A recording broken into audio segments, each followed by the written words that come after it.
हरियाणा में अब किसी भी समय राज्यसभा के चुनाव का बिगुल बज सकता है। कांग्रेस से राज्यसभा के सांसद हैं दीपेंद्र हुड्डा, जो रोहतक लोकसभा सीट से चौथी बार सांसद निर्वाचित हुए हैं। दीपेंद्र हुड्डा ने 7,83,000 वोट लेते हुए भाजपा के अरविंद शर्मा को 3,45,000 वोटों के बड़े अंतर से पराजित किया है। ऐसे में रोहतक से दीपेंद्र हुड्डा के सांसद चुने जाने के बाद हरियाणा में राज्यसभा की एक सीट खाली हो गई है और अब किसी भी समय इस सीट के लिए चुनाव हो सकता है। प्रदेश में 90 विधानसभा है, जिसके अंदर रानिया बादशाहपुर विधानसभा सीट रिक्त है, जबकि मौलाना के विधायक वरुण चौधरी अंबाला से सांसद चुने जा चुके हैं। ऐसे में उन्हें भी अपनी इस मौलाना विधानसभा सीट से त्यागपत्र देना होगा। फिर 87 विधायकों के हाउस में राज्यसभा में जीत के लिए दल के पास 44 विधायकों के समर्थन की जरूरत होगी। सियासी पंडितों का मानना है कि भाजपा के पास अपने खुद के 41 विधायक है, तो आजाद विधायक नैनपाल रावत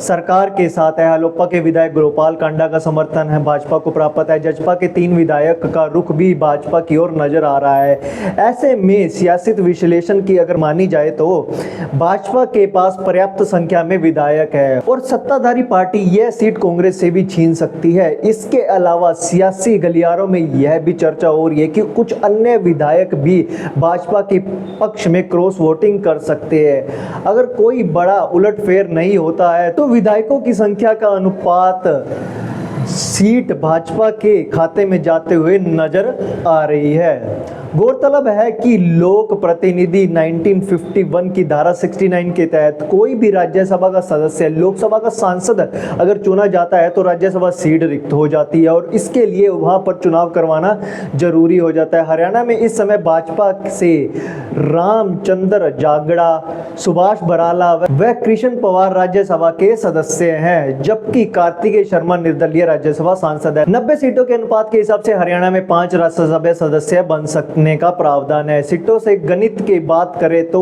इस समय भाजपा के पास 41, कांग्रेस के पास 29 और जजपा के पास 10 विधायक है। इसी तरह से एनएलओ और हलोपा के पास एक विधायक है और 5 आजाद विधायक है। जजपा के बरवाला के विधायक जोगीराम सियाग व नरवाना के विधायक राम निवास सुरजेखेड़ा ने संसदीय चुनाव में भाजपा को समर्थन दिया है। इसी तरह से टोहाना के जजपा के विधायक देवेंद्र बबली ने लोकसभा चुनाव में कांग्रेस का समर्थन दिया है। बादशाहपुर से आजाद विधायक राकेश दौलताबाद का इसी साल 25 मई को हृदय की गति रुकने से निधन हो गया है और रानिया से आजाद विधायक रंजीत सिंह ने इस बार भाजपा की टिकट हिसार लोकसभा से चुनाव लड़ा था, इसलिए उन्हें रानिया की सीट से अपनी सदस्यता को छोड़ना पड़ा था। इसी तरह से संसदीय चुनाव में के दौरान भी आजाद विधायक सोमबीर सागवान, रणधीर गोलान व धर्मपाल गोदर ने कांग्रेस को समर्थन दिया है, जबकि महम से आजाद विधायक कुंदू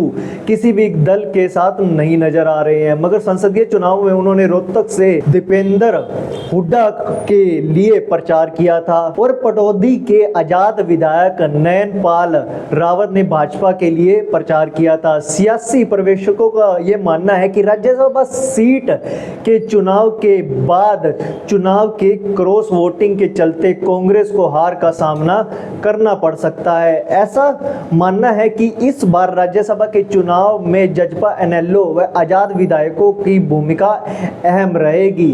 जुलाई 2022 में निर्दलीय उम्मीदवार कार्तिकेय शर्मा ने कांग्रेस के प्रत्याशी अजय को महज 1 वोट से हराया था। सियासी पंडितों का मानना है कि इस समय 90 विधानसभा सीटों वाले हाउस में कुल 87 विधायक है। ऐसे में राज्यसभा का चुनाव दिलचस्प रहने वाला है। इस चुनाव से भाजपा का आत्मविश्वास प्राप्त करने का मामला भी साफ तौर पर नजर आएगा कि सरकार अल्पमत के या बहुमत में है। जजपा के 2 विधायक खुलकर भाजपा के साथ है और बबली कांग्रेस के साथ है। नारनौत के से जजपा के विधायक राजकुमार गौतम के तेवर भी जजपा के नेतृत्व को लेकर शुरू से ही बागी रहे हैं। ऐसे में जजपा के लिए राज्यसभा के चुनाव का एक तरह से चुनौती मानी जा सकती है। जजपा के पाले में 6 विधायक और उसके साथ है। ऐसे में एक निर्णायक रुख भी राज्यसभा की सीट के समीकरणों को तय करेगा। इसी प्रकार से हलोपा के विधायक गोपाल कांडा का समर्थन भाजपा के साथ